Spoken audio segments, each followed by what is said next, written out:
it looked like a tornado type condition, so I thought I would check my messages. And there was no messages, so I hung up. The light turned green. I went forward. Bam!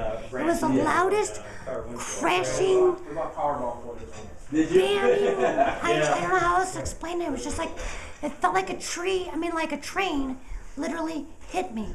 And I know that I wasn't like near a semi. I physically knew I wasn't near a wall, so I knew something obviously else happened. Within a split second, I saw this tree. Within a very split second, I'm like trying to process what happened. I didn't hit anything, and then I realized there are trees in my stomach. But I was screaming out as loud as I could, and I said, "Help! Help!" And they said, "Click, click, click, click," and they would just keep driving by. A couple of days afterwards, my husband was on the news, and I'm not sure if it was you guys or somebody interviewed him, and they had asked him what was going on, and he said that I was really offended that people would drive by and take pictures.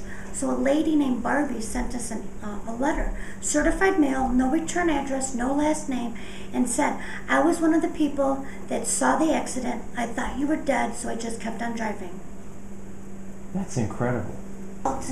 Felt this pressure, unbelievable amount of pressure on my stomach, and then I just realized I was in trouble. I tried to push my horn button, my horn on my car, and the horn didn't work. The car was shut off, and none of the airbags deployed, and I was just waiting there, and it took honestly at least 3 or 4 minutes before an ambulance got there.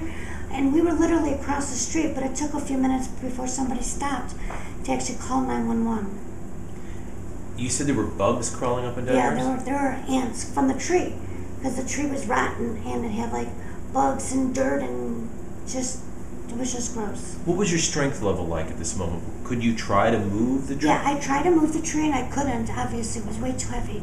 I couldn't even get my arm underneath the seat to back my seat up because I'm short, so I sit kind of close to the steering wheel. So I tried to put my hand underneath the seat to loosen up the seat just so I could back up a few inches, and I had a hard time doing that. So when the lady who came, one of the people who dialed 911, stopped and asked if I needed help, she offered and she helped me release my seat pressure and put it back about 2 inches just so it would give me a little bit easier chance to breathe. And it was connected to the big part of a tree, and it pushed right through my shirt, and it was coming out my other end of my stomach, and it was angled like this, and it hurt. It hurt not like my stomach, but it hurt my chest, like it hurt to breathe. Like I felt the pressure. I'm chainsawing it, and I said, "I'm gonna chainsaw this, okay?" And I said, "Yeah, cut it. I don't care. Get it out of me." And then one of the guys over here put his hand up on my eyes so I wouldn't get any debris in my eyes. And it was just getting, I could feel the vibration and the sawing of that, and it just kind of felt uncomfortable, like extra pressure. But as soon as it was done, it felt like a relief. And then I tried to pull it out, and they said, "You can't do that." And then I'm not positive, I think someone kind of pushed it a little bit back in because they wanted to make sure it wasn't coming out. And then when I got onto the ambulance, it actually popped out,